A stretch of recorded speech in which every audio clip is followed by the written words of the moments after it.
Olympics ഗെയിമിൻ്റെ പുതിയൊരു അപ്ഡേറ്റ്സുമായി soccer talk എത്തുന്നു.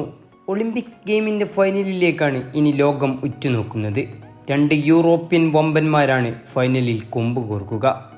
അതെ, സ്പെയിനും ഫ്രാൻസുമാണ് ഗോൾഡ് മെഡലിനായുള്ള പോരാട്ടത്തിൽ അവസാന 2 സ്ഥാനക്കാർ.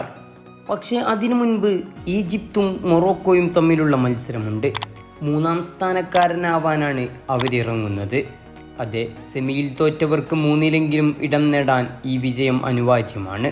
ഈ പോരാട്ടം നടക്കുന്നത് വ്യാഴാഴ്ച രാത്രി ഇന്ത്യൻ സമയം 8:30 എന്നാൽ ലോകം ഉറ്റുനോക്കുന്ന ഫൈനലിന് കളമൊരുങ്ങുക ഓഗസ്റ്റ് 9 രാത്രി ഇന്ത്യൻ സമയം 9:30 അതായത് വെള്ളിയാഴ്ച രാത്രി. നിലവിലെ യൂറോ കപ്പിൻ്റെ ചാമ്പ്യൻസ് പട്ടമുയർത്തിയ സ്പെയിനിന് ഈ ഒരു അണ്ടർ 23 ഒളിമ്പിക്സ് ഗെയിമും നേടാനാകുമെന്ന പ്രതീക്ഷയിൽ തന്നെയാണ് ആരാധകർ. മാത്രവുമല്ല, മൊറോക്കോ ആദ്യ ഗോൾ സ്കോർ ചെയ്ത സെമി ഫൈനൽ പോരാട്ടത്തിൽ 2 ഗോൾ തിരിച്ചടിച്ചായിരുന്നു സ്പെയിനിൻ്റെ വരവ്. അതിനാൽ തന്നെ പ്രതീക്ഷക്കൊട്ടും കുറവ് വരുത്താതെ തന്നെ സ്പെയിനിന് ഈ ഗോൾഡ് മെഡൽ ആഗ്രഹിക്കാം. പക്ഷേ ഒട്ടും മോശക്കാരല്ലാതെ ഫ്രാൻസും മറുപക്ഷത്തുണ്ട്. ഈജിപ്തുമായുള്ള സെമി ഫൈനൽ പോരാട്ടത്തിലും ആദ്യ ഗോൾ നേടിയത് ഫ്രാൻസിനെതിരെ ഈജിപ്തായിരുന്നു.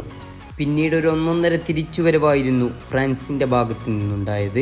റെഗുലർ ടൈമിൽ 1 അടിച്ച് സമനിലയാക്കിയതും പിന്നീട് എക്സ്ട്രാ ടൈമിലേക്ക് പോയ മത്സരത്തിൽ 2 അടിച്ച് വിജയത്തിൻ്റെ മാധുര്യം കൂട്ടിയതും ഫ്രാൻസിൻ്റെ അണയാത്ത തീയിൻ്റെ ആളിക്കത്തലായിരുന്നു.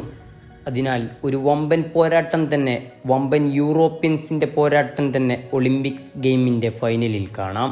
കാത്തിരുന്ന് ഫുട്ബോൾ ലോകവും. ഫുട്ബോളിൻ്റെ പുതിയ അപ്ഡേറ്റ്സുമായി സോക്കർ ടോക്ക് വീണ്ടും എത്തും.